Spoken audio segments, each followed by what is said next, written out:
புதிதாக தொடங்கிய ஒரு கட்சிக்கு இவ்வளவு ஆதரவுகள் வருது இல்லையா? செங்கோட்டையன் போன்ற எக்ஸ்-எம்எல்ஏ, அமைச்சர் பதவியில வகிச்சவங்கலாம் வந்து இப்போ இணையறாங்க தாவேகாவுல.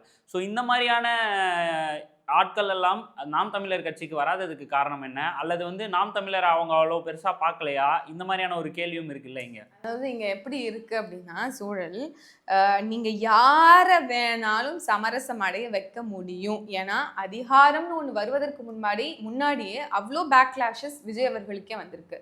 நீங்க வந்து வரி ஏய்ப்புன்னு எடுத்துக்கிட்டாலும் சரி, இல்ல கூட்டங்கள் நடத்தும்போது அசம்பாவிதங்கள் நடந்ததை பொறுத்ததாவது இருக்கட்டும், இல்ல அவருடைய முந்தைய கால அரசியலினுடைய ட்ராக் ரெக்கார்ட் எடுத்து பார்த்தாலுமே கூட, முதல்ல அவர் வந்து போய் காங்கிரஸினுடைய தலைவர் ராகுல் காந்தி அவர்கள் கிட்ட போய் நின்றுக்கிறாரு. இளைஞர் அணி பொறுப்பு கொடுங்க மாநிலத்துக்குன்னு கேட்டவரு.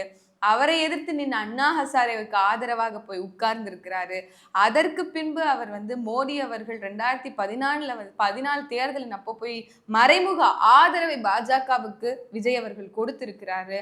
அதற்கு பிறகு நீங்க பாத்தீங்க அப்படின்னா கலைஞர் கருணாநிதி அவர்களுக்கு பாசத்தலைவனுக்கு பாராட்டு விழாங்கிற நிகழ்வுல நீங்க வந்து கருணாநிதி அவர்களுக்கு சிலை அமைக்கணும் நகரத்துல அப்படின்னு சொல்லி கேட்டிருக்கிறாரு. இவ்வளவு முரண்களின் மூட்டையாக அவர் இருந்திருக்கிறார். அப்படி இந்த மாதிரி இவங்க எல்லாரையுமே வந்து நீங்க ஒரு கட்டத்துல சமரசம் அடைய வைக்கலாம். இன்னைக்கு கூட சிபிஐக்கு கேஸ் போனதுக்கு அப்புறம் பாஜக குறித்து ஒரு வார்த்தை வாய் திறக்கிறது இல்ல. எங்கேயாவது மோதியை பத்தி விமர்சிச்சு பேசுறாரா?